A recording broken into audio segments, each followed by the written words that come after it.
A night in ancient Rome. The sun has long dipped below the hills of Latium, and Rome exhales beneath the soft blanket of evening. This is not the Rome of ceremonies and senatorial decrees, but the quieter, living Rome, the Rome that comes alive after the marble shadows stretch long and the day's business fades into murmurs. From the Aventine Hill to the Subura district, the city glows in amber flickers.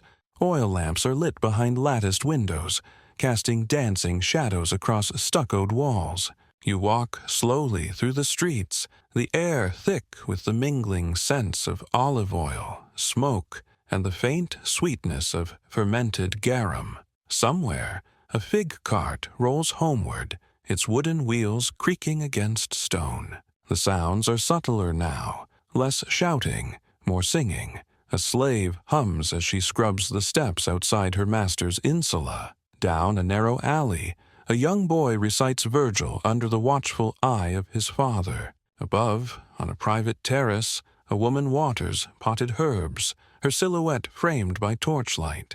These small rituals, invisible to history's grand epics, are what keep the city breathing. The streets are uneven and alive. Puddles, left from a midday rinse, shimmer with the reflection of a full moon. A stray dog laps water from the edge of a fountain, one of many that dot the urban labyrinth. A drunken poet argues with a fruit vendor over philosophy, their voices echoing lightly through the porticoed corridor. As you pass beneath an archway, carved with faded laurels, the aroma of baked bread escapes from a domus kitchen. A family dines by candlelight, seated on low cushions around a steaming clay dish. Children giggle between bites. An elderly woman murmurs a prayer to Vesta before pouring wine. Somewhere farther north, in the more elegant quarters near the Palatine, a senator reclines in silence, attended by quiet servants and distant lyre music. His villa overlooks the Tiber, its surface now dark and calm, broken only by the glint of a passing lamp on a river barge. You find a bench, stone, cracked but welcoming. The bustle is quiet now. Behind you, Rome breathes through open windows, through voices carried by night wind, through the rhythm of sandals on stone. In this moment, you do not need a calendar or empire to tell you where you are. You are in Rome, and Rome is dreaming. Above the rooftops, plumes of faint smoke curl into the indigo sky, joining stars that blink gently above the vast empire. Somewhere, a lyre plays a soft melody, a lament for a forgotten soldier, or perhaps a lullaby for a restless child. You turn toward the sound, guided by its rhythm, and find yourself near a courtyard garden. Marble columns rise like pale sentinels around trimmed laurel bushes. A mosaic underfoot depicts Neptune, trident in hand, riding a seahorse, half faded from years of footsteps and sun. In the garden, a young man speaks quietly with his tutor. They sit beside a basin of still water, the surface reflecting torchlight. The tutor's hand traces letters in the sand, Latin wisdom, meant to endure beyond the hour. Fortuna ceca est, he whispers, fortune is blind. The boy nods, eyes serious beyond his years. Farther on, the city quiets further. A donkey brays once, then silence again. You pass another fountain, this one dry, its lion's mouth forever open in mute roar. Nearby, a painted wall shows gladiators frozen in mid-battle, bold red lines against fading yellow plaster. Near the temple district, you catch a glimpse of rituals underway. A priestess carries coals in a bronze bowl, her robe trailing in rhythmic motion. The flames cast rippling light across the carved stone reliefs, ancient gods watching through time. You pause to take it all in, the interplay of firelight, the hush of distant footsteps, the very soul of Rome at night. A city both old and alive, proud and weary, glowing in silence. Behind a row of merchant stalls, two old friends sit beside a jug of wine, murmuring over memories from campaigns long past. Their sandals rest beside them. They sit on the earth, comfortable, at ease, and very much a part of the eternal city. You rise from your bench, letting the cool night air fill your lungs. No horns or proclamations disturb the peace here, only the murmur of the Tiber, the sigh of warm wind, and the heartbeat of history. Rome, in its most intimate hour, welcomes your steps. In a shaded corridor near the baths of Titus, the steam still lingers in the air. The grand thermae have closed their bronze doors for the night, but the scent of lavender oil and hot stone clings to the colonnades. Marble statues of nymphs and gods stand sentry in the fading torchlight. The laughter of bathers has dissolved into the quiet murmurs of slaves cleaning the benches, gathering forgotten tunics and jars of scented unguents. Farther along the path, the stone roads glisten slightly with dew. A senator's litter passes, borne by tired shoulders, curtains drawn against the world. From within, faint lyre music whispers, a private melody lost to the night. The litter creaks away, swallowed by shadows. In the Subura, the mood is different, more alive. Here, the air buzzes with the clatter of taverns and night voices. Candles flicker behind thin curtains.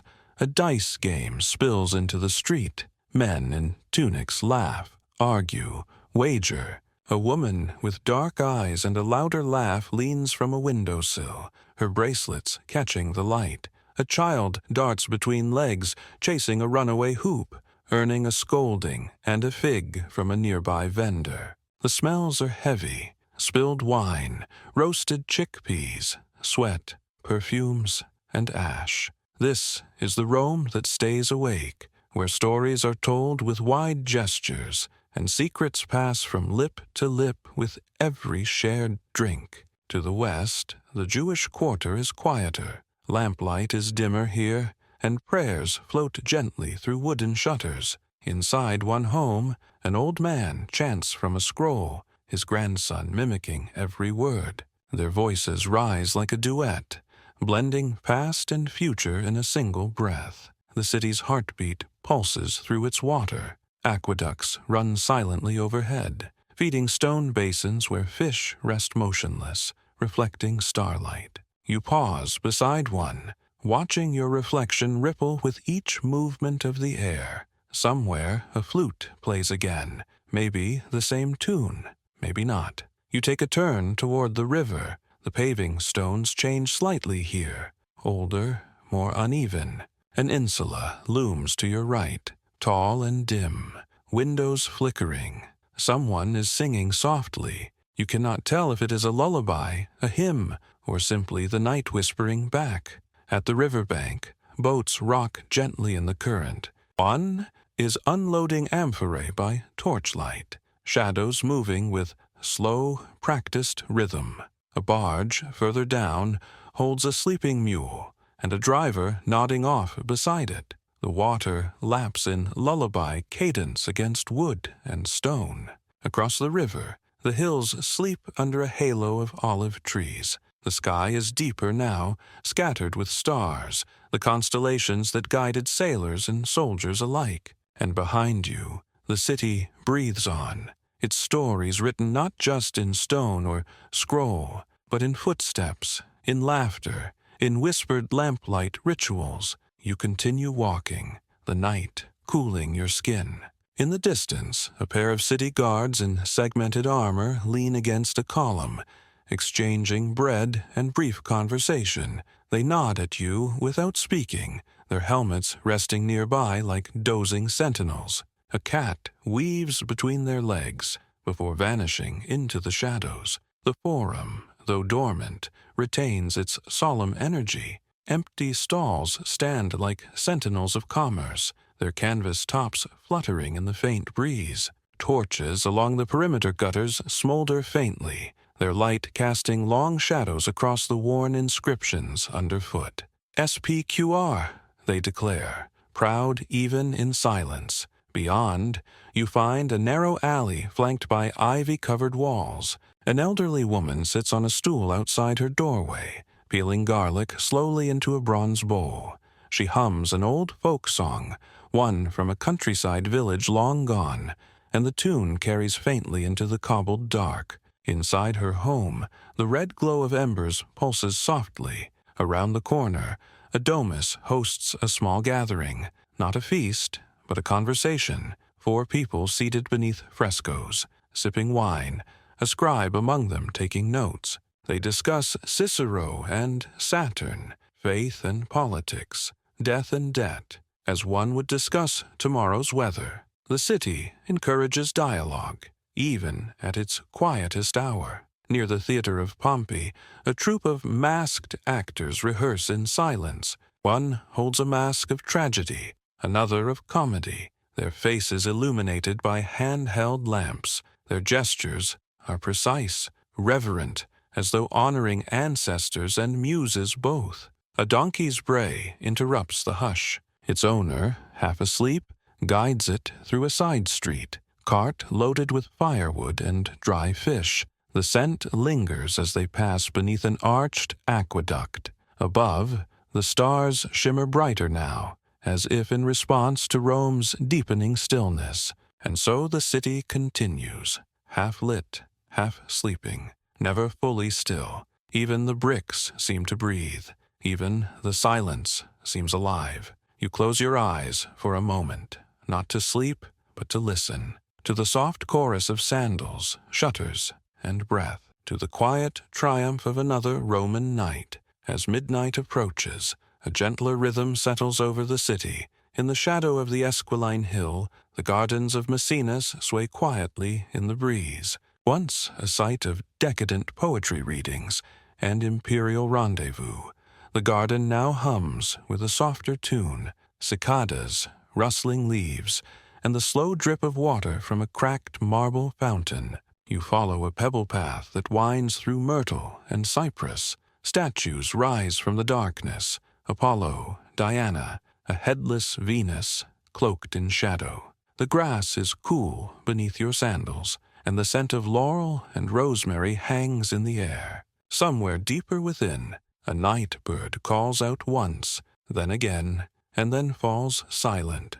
At the far edge of the garden, a slave tends a flickering brazier near the edge of a pergola. He's heating a kettle for his aging master, who prefers fig-leaf tea before bed. The old man reclines inside, his white robe loose, his scroll forgotten at his side, his eyes half closed as he listens to the night. Below the hill, tenement blocks rise like stacked stone skeletons. The insula groan in the dark, wooden beams creak, plaster flakes, doors rattle in the breeze. Inside, families share breath and space, pressed together beneath woven blankets. A baby fusses, a mother whispers, a rat scuttles past a basin of water, then vanishes into the wall. Yet even here, peace settles in its own way. A street musician leans against the edge of a fountain, playing a slow, winding tune on his double-pipe olos.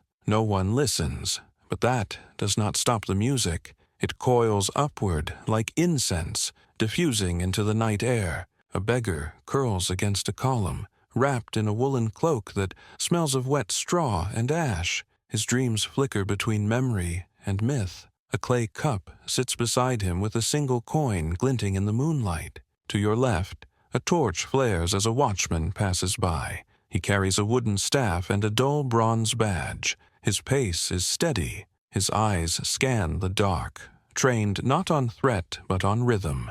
Rome is not tamed, but it is known, and he knows it better than most. Near a small crossroad, you pass a bakery's rear wall. The scent of yeast and flour seeps from the gaps in the shuttered window. Someone inside is already at work, kneading dough for the morning loaves. The city, even in its dreams, prepares for waking. Above it all, the domes and rooftops form a jagged horizon against a velvet sky.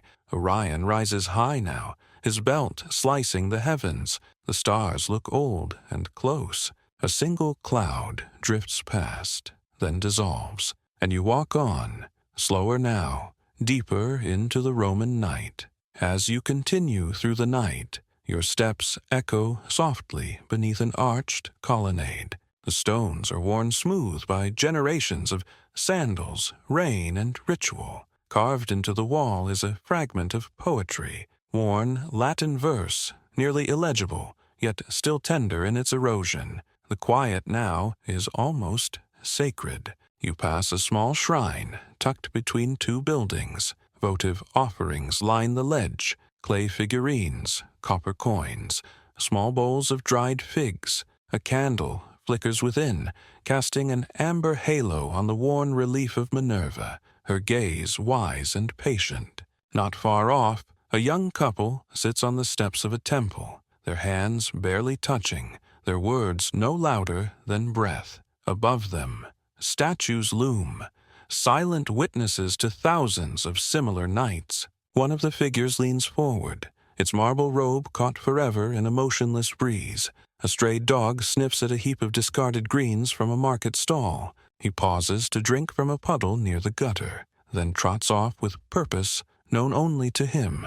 A cloaked figure passes you, nods once, and disappears into the mist curling low over the paving stones. A sudden breeze lifts the smell of crushed grapes from a wine shop nearby. The door is cracked open, and inside 2 men sit in shadow, heads bowed in close conversation. An amphora rests between them, tipped, and glistening on the table is the trail of a spill, like a slow-moving ruby. Above, laundry still hangs from ropes strung across alleyways, tunics and linens swaying gently like silent flags. Somewhere, a woman's voice hums a lullaby in a tongue older than Latin. It drifts downward like incense, warm and broken. Near the temple of Janus, whose doors remain closed in this time of relative peace, a group of travelers sleep on woolen mats near the base of the columns. Their sandals are stacked beside them, and their breathing is slow and even. The city allows them this moment of stillness, and there, as you pause, a sudden awareness settles over you, not of time or empire, but of breath, of the subtle chorus that is a city alive even in sleep. Rome does not rest, it waits, it endures, it dreams. You exhale deeply and keep walking. As the darkest hour of the night approaches, the city enters its deepest stillness. But even now, life does not vanish. It only dims, softens, shifts. Near the old Servian wall, a cluster of olive trees rustles in the breeze, their branches shimmering with silver as moonlight filters through the leaves. Beyond them, the field of Mars lies open and solemn, once crowded with soldiers training in the sun. Now it lies empty, save for a lone figure seated beneath a broken statue. He is dressed in plain tunic and cloak, gazing skyward with a scroll in his lap. A philosopher, perhaps, or a poet in search of forgotten stars. You pass him in silence, your footsteps muffled by the flattened grass. The scent of dew and old ashes rises faintly from the earth. Nearby, the skeleton of a festival stage stands abandoned, its ropes and planks creaking softly. The ghosts of laughter and applause still linger in the quiet air. Farther on, you descend toward the banks of the Tiber. The river reflects the night in broad, trembling strokes. A fisherman rests beside his boat, his line forgotten, eyes closed, lips parted as if whispering to the gods of the current. The river's lull is broken only by the occasional hoot of an owl or the splash of a carp near the reeds. The city's pulse slows here,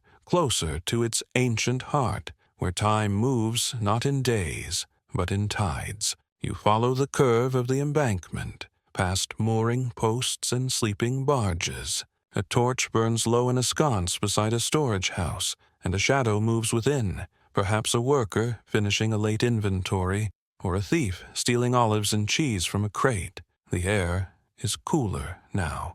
The city exhales more slowly. Near the edge of a grain depot, An elderly slave sings softly while tending a brazier. The tune is old, Etruscan maybe, and drifts upward like mist, dissolving into the arches above. Above him, the arches of the aqueducts stretch like giant ribs across the sky.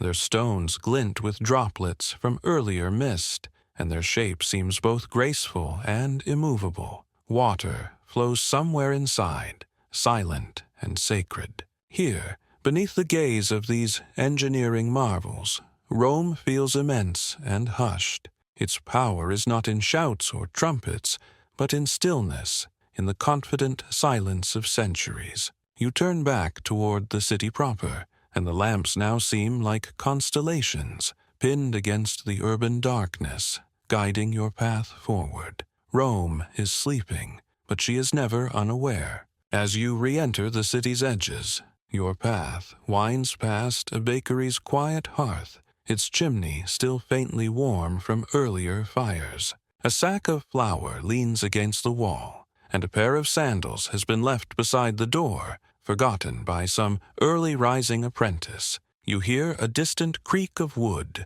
perhaps a shutter caught by the wind, or a cart shifting in its rest. Every sound is magnified now, in this hour where silence is a kind of music. A stray chicken flutters from a nearby courtyard, startled by a cat slinking along the stone fence. The cat stops, stares at you briefly, then melts into the shadows without a sound. Turning toward the Via Tecta, the covered road used by senators and nobles, you see torchlight glimmering under the vaulted arch. The road is empty now, but its walls are covered in the graffiti of Rome's many voices, crude poems, prayers, names, sketches of gladiators, all carved or painted in haste, all weathered by years of hands and time. You pause before a drawing, a simple outline of a man with a laurel crown, arms outstretched as if in flight. Beneath it, the word spies is written, hope.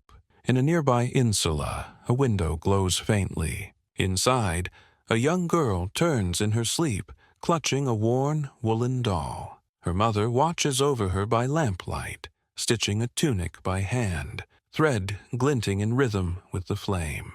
Behind a half-open gate, an old priest cleans a shrine with a damp cloth. His hands are slow but sure. He replaces wilted offerings with fresh rosemary and figs, then bows low before stepping back into the dark. The night is no longer growing.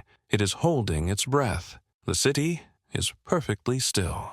Yet above, the sky is moving. The stars have rotated since you first set out.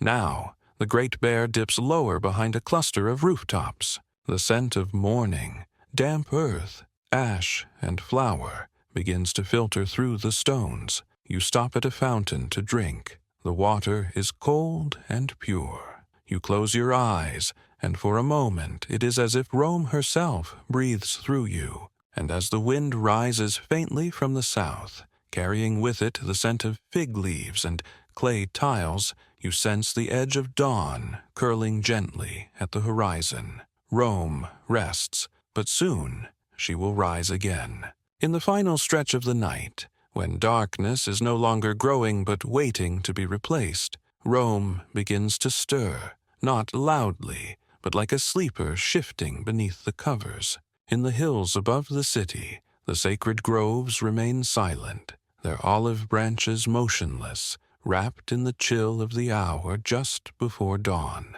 You descend toward the heart of the city, where a cohort of lamplighters moves through the streets. They carry long iron poles, dousing the flickering lamps one by one, their boots tapping a soft rhythm on the flagstones. It is their quiet ritual, an unseen ceremony that separates night from morning. A group of market workers crosses your path, yawning and murmuring, pushing carts filled with straw baskets and burlap sacks. They speak in hushed tones, as if afraid to disturb the city's final dreams. One carries a bundle of leeks, another a crate of wriggling fish, still dripping from the Tiber's chill. Passing a closed taberna, you see the tavern keeper inside, already preparing the hearth. He lights a fresh fire, stretches, and pours a ladle of wine into a clay bowl, his first sip of the day, still cradled in the hush of night's end.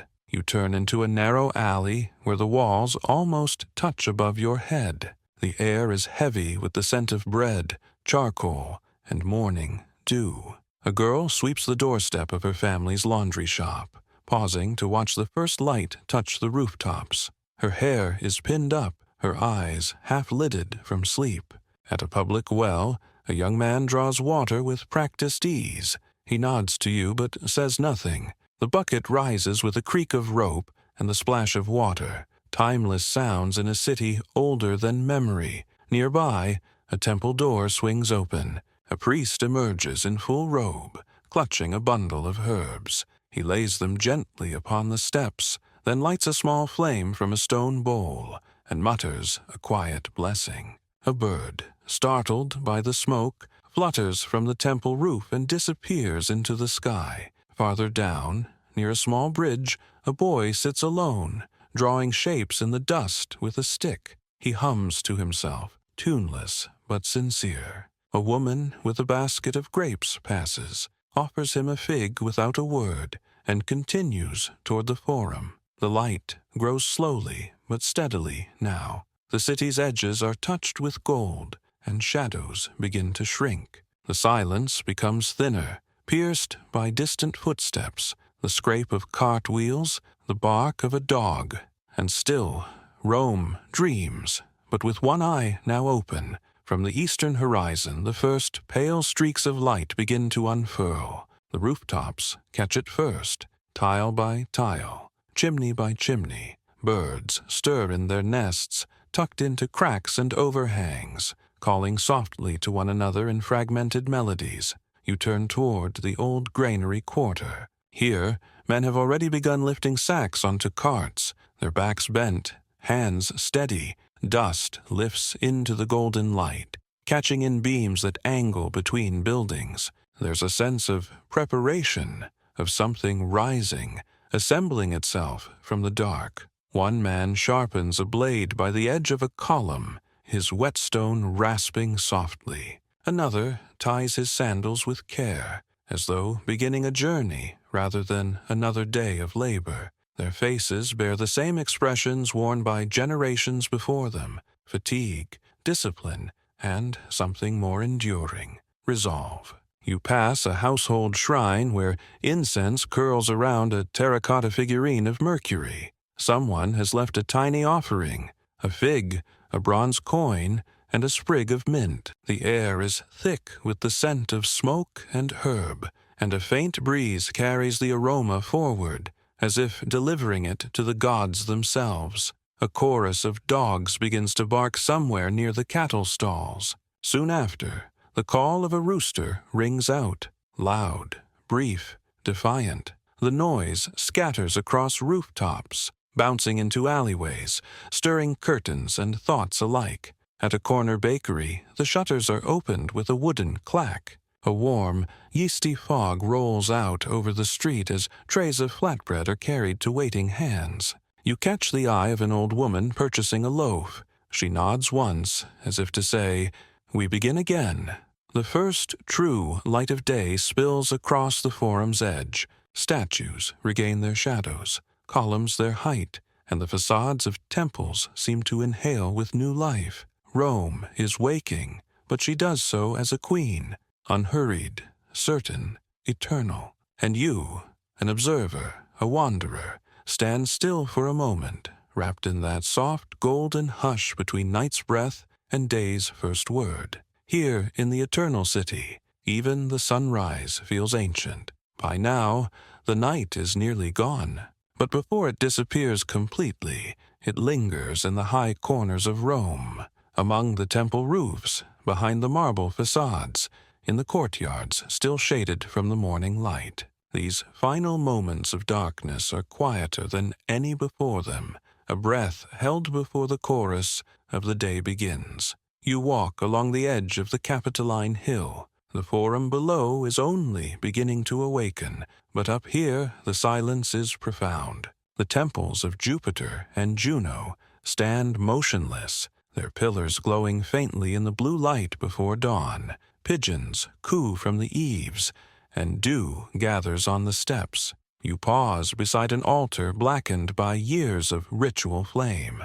Offerings have been placed during the night, a bundle of rosemary, a pinch of salt, a ring of bronze. The scent of charred herbs and wax clings to the stone. Somewhere nearby, a priest whispers a final prayer, eyes closed, face to the sky now paling into gray. Below the hill, the clatter begins. The city's arteries, its roads, start pulsing with motion. Carts creak, footsteps multiply, voices rise in question and command. But here, still above it all, you remain in the space between silence and sound. You turn toward a quiet street descending into the theater district. Painted columns line the road, their colors muted by the dark. Flyers for plays hang from wooden posts, comedies, tragedies, morality tales, some flapping in the early breeze, others already torn and curled from weather.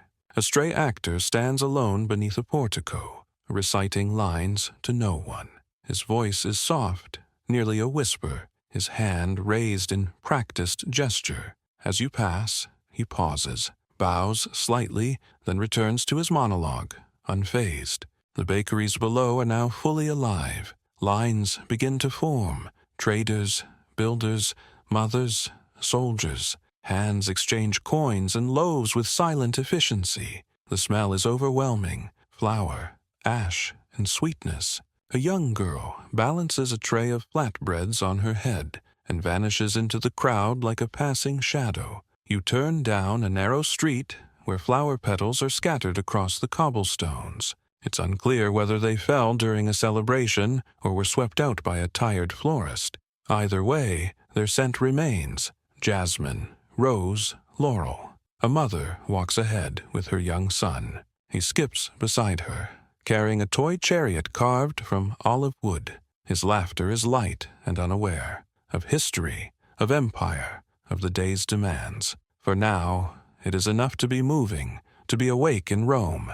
The sun has not yet fully risen, but light now touches the highest bronze domes. They glow gently, burnished and regal. The Tiber glints in response, catching threads of gold in its rippling flow. And as the city exhales, stretching into motion, you walk on, part of it, yet observing, a guest of time, of stone, of silence. You continue past a small fountain, its basin cracked, the flow reduced to a trickle. Still, a woman bends to fill her jug, adjusting her shawl against the morning chill. Her hair is pinned with a copper clasp, shaped like a dolphin, worn, yet lovely in the growing light. Nearby, a group of laborers eat quietly on a low wall. Bread, olives, a piece of dried fig. They eat slowly, methodically, watching the shadows fade across the stones. One wipes his hands on his tunic and stretches, his eyes following a flock of birds lifting into the sky. A senator's litter passes, surrounded by slaves and guards.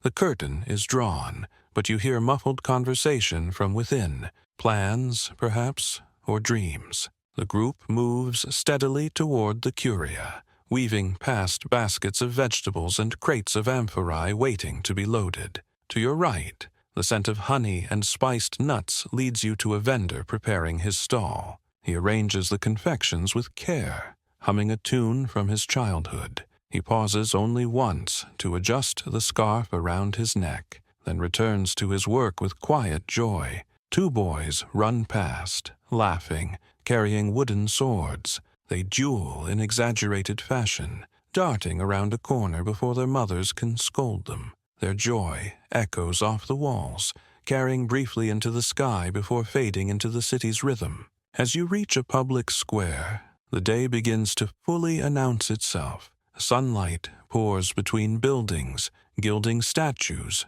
waking pigeons, warming flagstones. The voices of Rome rise in harmony, human, imperfect, eternal. And yet, despite the gathering motion, something lingers. A softness, perhaps, or a memory of the night's stillness. It clings to corners and courtyards, to temple steps and mosaic tiles. You pause one last time, placing a hand on a worn marble column. Its surface is warm now, touched by the sun, but it holds the memory of cool darkness, of everything the night held sacred. Rome has awakened, but the night is not forgotten. Now, fully embraced by morning, Rome's energy grows more vibrant by the minute. The city no longer whispers, it speaks. The market squares are alive, voices bouncing like stones across a river. Vendors raise their awnings, shouting prices and praise for their produce. Fish from the Tiber glisten in woven baskets. Oranges and pomegranates overflow from carts. Bundles of thyme and sage hang from wooden poles, their scent mixing with the rising heat of the day. You pass between rows of stalls as the crowd thickens. A baker slaps dough on a stone slab.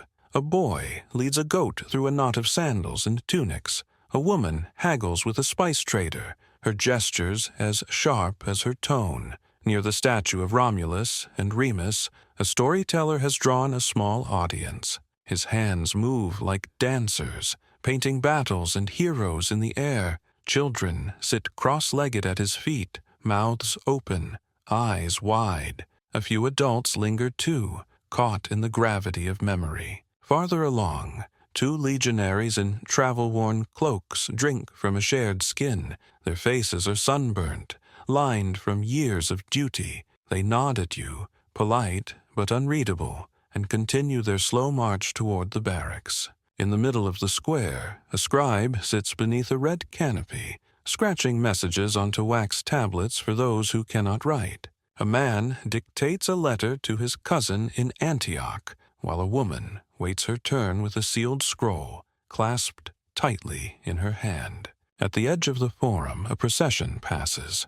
Musicians in white tunics, their flutes and drums creating a low, steady rhythm. Behind them walk priests in gold-trimmed robes, carrying incense and laurel branches. The air thickens with scent and song. People step aside, bowing slightly, some murmuring prayers. You wander away from the main square, your ears still full of sound. Down a quieter road, a sculptor chips away at a slab of marble. His workshop is half open, light slanting across unfinished statues. Dust floats in the beam like ghostly pollen. He pauses, wipes his brow, and smiles as you pass. Above, laundry flutters on clotheslines. Pigeons gather in shallow gutters. The city hums with an elegant disorder, chaos turned into custom. And in the distance, the bells of a temple ring softly, not urgent, not loud, just enough to remind you that this city, this Rome, is eternal, and it marks time in its own way. As you continue along the edge of the forum, the sun climbs higher, casting sharp shadows along the colonnades. The columns seem to stretch as the light carves their shape across the paving stones. A philosopher in a threadbare toga holds court beneath one of them, surrounded by 3 young men. He speaks slowly, pausing often, letting each word settle before continuing. You pause to listen. His topic, his virtue, the nature of action when no one is watching. His hands are calloused, his voice cracked from years of debate. The students nod, scribble, and sometimes interrupt with questions. It is not a lecture. It is a dialogue, like a sculptor chipping at thoughts. Beyond the columns, you pass an olive oil merchant lifting amphorae onto a cart. He grunts with the effort, wiping his brow with his sleeve. A boy runs ahead, tossing an apple from hand to hand, laughing as a rooster chases after him down the street. You step aside for a group of slaves hauling water jugs, their feet bare, their eyes focused. A few exchange quiet jokes under their breath, finding levity in their labor. Even as the weight of clay vessels digs into their shoulders. The smell of charcoal leads you toward a smithy where hammers ring against iron. Sparks flare from an open forge. Inside, a young blacksmith shapes a horseshoe while his master watches, arms folded, nodding in approval with every measured strike. In the courtyard of a villa, an elderly woman waters her herb garden. She hums an Etruscan tune, old as stone.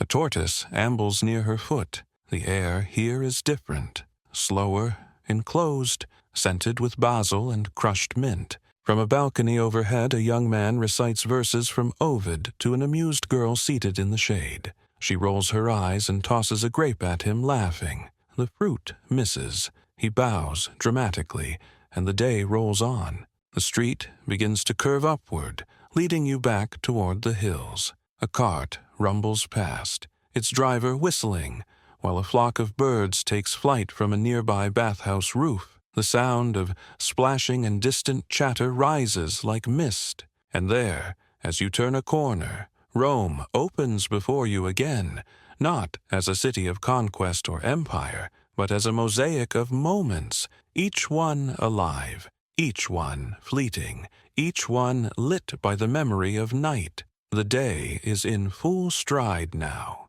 The streets are vibrant with footsteps, laughter, voices raised in business and dispute. The city pulses like a living thing, breathing, shifting, singing, and yet you find moments of quiet still nestled in its corners. Near the edge of the Trastevere district, you pass a small courtyard shaded by fig trees. A man repairs a sandal beneath an awning, humming to himself as he threads leather through holes. Beside him, his daughter plays with a rag doll, occasionally lifting her eyes to follow birds moving overhead. Around the corner, a group of older men sit on worn benches, playing a game with dice and carved stones.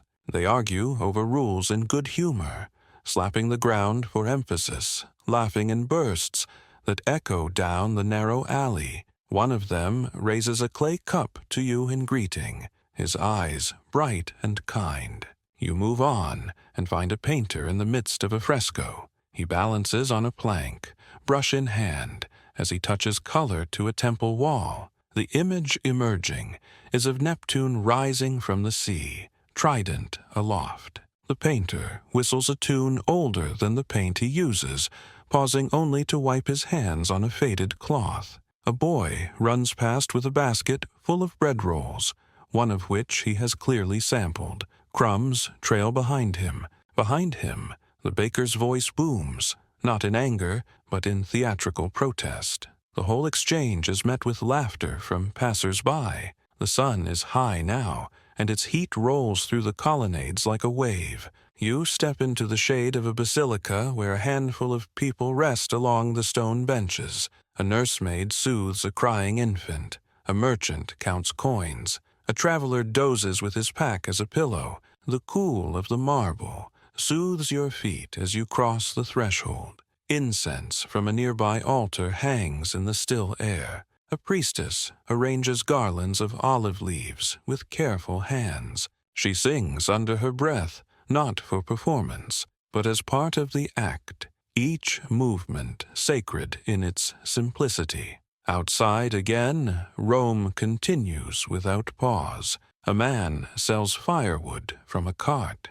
A young woman teaches her younger brother how to read street signs. A performer in bright robes juggles clay pots to the delight of a small crowd, one of which inevitably shatters, causing a cheer. And somewhere above it all, the bronze bells of a temple ring the hour. The sound rolls through the air like a warm wave, stirring pigeons and prayers alike. You follow a quiet street that curves gently toward a small amphitheater. Though the day's performances have not yet begun, a troupe of actors rehearses on stage, faces painted, gestures grand, their voices echoing over the empty seats. Behind the stands, children chase one another through rows of columns, laughing and slipping between the shadows. A woman sells sweet pastries from a tray, their honeyed scent drifting through the warm air like a promise. Not far off, the clang of metal on metal reveals a training ground. Young gladiators practice with wooden weapons, circling each other under the sharp eye of an older mentor. He barks corrections, adjusts their stances, and nods with approval when they move as one. Sweat glistens on their brows, but their resolve burns brighter. In a shaded garden behind a senator's villa, a servant waters rows of potted herbs. The garden is hushed and fragrant. Basil, lavender, myrrh, and the fountain at its center gurgles a song of its own. 2 doves drink from its basin, undisturbed by the world beyond the vine-covered walls. You cross a bridge arching over a narrow tributary of the Tiber. The water sparkles in the sun, lazy and golden. On the opposite bank, 2 boys fish with reed poles, their feet dangling just above the surface. One of them sings, off-key and joyful,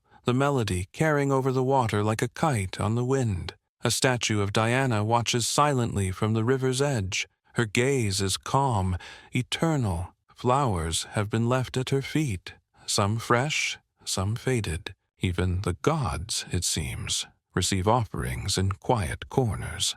As the afternoon thickens, the pace of the city slows slightly. The sun hangs heavy in the sky, and shadows stretch longer across the stones. You find a shaded step and sit for a moment, watching Rome breathe in golden rhythm. A woman passes by carrying a basket of pears, one of which she offers you with a smile. It is warm from the sun and sweet. For a heartbeat, there's nothing else, just fruit and sunlight and the murmur of an empire. Rome continues around you, vibrant and unshaken, every corner of it alive with stories that will never be written, but always remembered. As the afternoon wanes, a golden hush settles over Rome. The pace of the city slows once more, measured, deliberate, as though conserving breath for the coming twilight. You find yourself near the edge of the Esquiline Hill. Here, gardens grow between villas, and the sounds of the city grow dimmer, softened by trees and flowers. A marble statue of Venus peeks through ivy-covered columns. Bees hum lazily among the lavender. A servant waters roses with a copper jug, pausing to brush fallen petals from the path. Beyond the gardens, an open courtyard hosts a gathering of poets and musicians. They sit in a half-circle, passing a lyre from hand to hand. Each performer offers something different, a lullaby, a verse, a tale from childhood. Laughter ripples across the gathering like wind over water. You pause beside a mosaic wall, the tiles catching the fading light. The design shows a hunt, stags and dogs in frozen chase, a bow raised mid-release. Even in stillness, the figures seem to move with purpose, with tension. From a nearby balcony, 2 women paint clay lamps with fine brushes. Their fingers move in rhythm, dipping into pigment, tracing lines, breathing color into the soft earth. Below them, a boy sleeps curled beneath a fig tree, one hand still holding a half-eaten apricot. You step into a shaded portico, where an elderly man feeds pigeons from his palm. The birds flutter around him like gray spirits, their wings brushing against his robe. He hums an old battle march, lost in memory, or perhaps keeping time with the flurry of feathers. Farther on, the streets begin to fill once more, not with haste, but with people drawn toward fountains, toward food, toward company. The taverns open their shutters. Warm light spills onto the roads. The aroma of grilled meats, baked onions, and garlic drifts through the air, stirring the appetite. A group of artisans drinks from chipped cups near a wall scrawled with poetry. They pass a loaf of bread between them and argue over a line in Homer. One recites it aloud, and they fall into laughter again, easy, familiar, sincere. And as the first true colors of sunset bleed across the western sky, you realize the city has not stopped since the stars faded. It has only changed form. Rome does not rest. She simply shifts, dressing herself in evening's gold.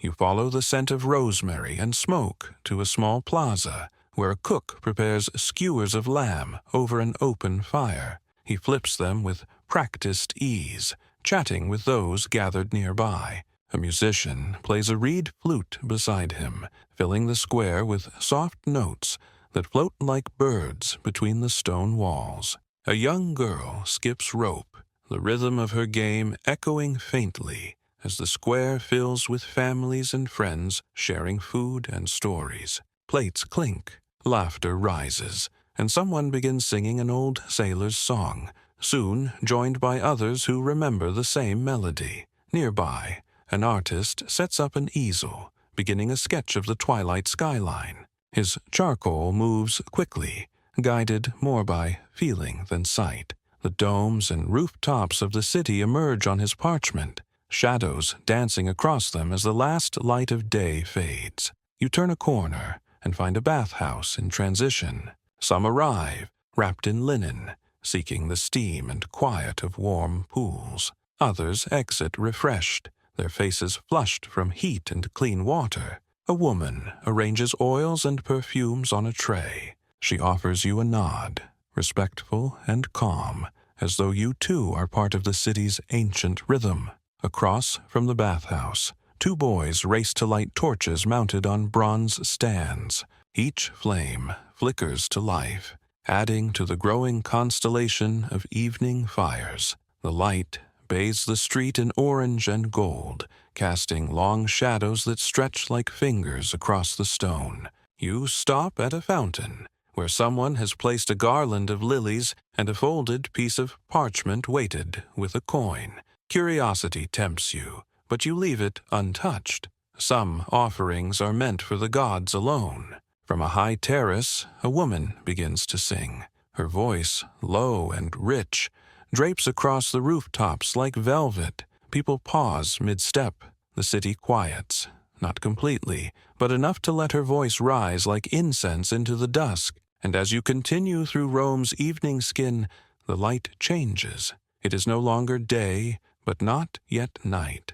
The golden hour, the sacred breath between. You understand now, this city never truly sleeps. It simply moves, one layer to the next, always breathing, always listening. And you, a silent witness to its changing form, walk on. Night returns gently, like a memory long held and finally revisited. The streets are not empty, but the pace has slowed. Rome has shed its golden skin and dressed again in shadow. You find yourself in a quiet lane, lit by oil lamps mounted on tall iron stands. The light pools on the ground like honey, illuminating stone walls faded by time. Footsteps echo, but not in haste. Voices are low, as if even conversation must bow to the falling dark. A mother walks with her daughter, pointing out constellations as they emerge. The girl clutches a wax tablet and listens closely, eyes wide with wonder. Far above them, the stars begin to claim their places. Venus first, bold and bright, then the softer shimmer of countless others. At a public square, a group gathers around a small stage lit by torchlight. A performance begins. Myth retold with laughter, dance, and soft drum beats. Children sit cross-legged in the front, leaning forward with each twist of the tale. Behind them, elders smile with the comfort of familiarity. You pass a small shrine nestled into a wall. Candles flicker within, their flames bowing to unseen winds. Someone has left fresh flowers, still damp with dew. A prayer is carved into the stone, worn smooth from countless touches. Farther along, a man plays a flute on the steps of a closed taberna. The melody rises softly, winding through alleyways and over rooftops. It meets no resistance, only space and silence and stars. You climb one last hill, the Palatine, where the city lies spread beneath you. From here, Rome looks eternal. The temples, the domes, the winding streets, all bathed in silver and amber. Fires burn gently on balconies. Lanterns sway in the breeze. It is a painting in motion. You sit on a worn stone bench. The wind carries with it the scent of pine, dust, and something older, perhaps history itself.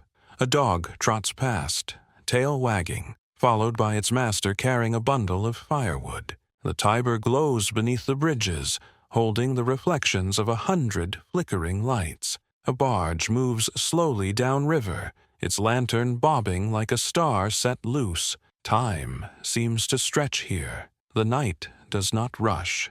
It settles, as Rome herself settles, not into sleep, but into stillness.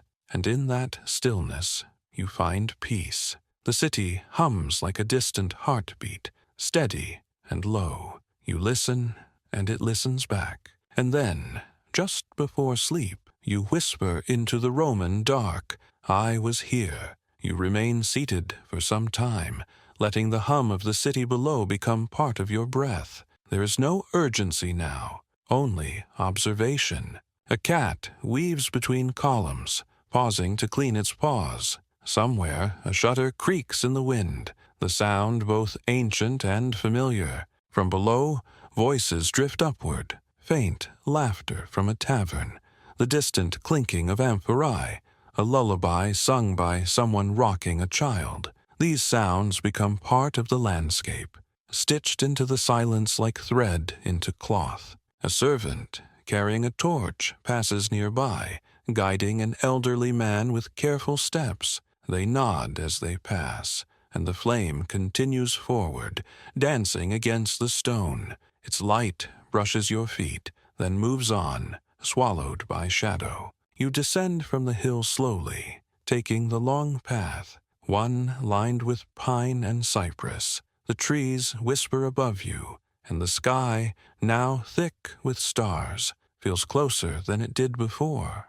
The moon rises over the rooftops, casting the domes and statues in shades of silver. You pass an open window. Inside, a woman writes by lamplight, her quill scratching quietly on parchment. Her brow furrowed, she pauses, reads, then writes again. Perhaps it is a letter, perhaps a poem. You'll never know, but the moment feels sacred. An old man sweeps the steps of a temple, humming to himself. His broom moves in slow circles, rhythmical, meditative. Ashes from burned offerings drift like gray petals into the air. He does not stop as you pass, but his tune shifts slightly, acknowledging your presence. Down a quieter street, the glow of coals from a brazier reflects in a polished shield, hanging outside an armorer's shop. The flames dance in the metal, making it look alive, like a silent guardian watching the night. At last, you return to the place where you began your journey. The street is nearly empty now. A lone lantern swings above the archway, casting soft amber light. You pause beneath it, hand resting on cool stone. And here, in the deep calm that only Rome can offer, you close your eyes, not to forget, but to remember the olive trees and the marble columns, the scent of bread and lavender, the laughter of children and the quiet of shrines, the hum of time and the voice of history breathing beneath your feet. Rome will still be here when morning comes, but for now it is yours, a city of shadow and song, of firelight and memory. And as sleep finally finds you, the last thing you feel is the heartbeat of the eternal city echoing in your chest.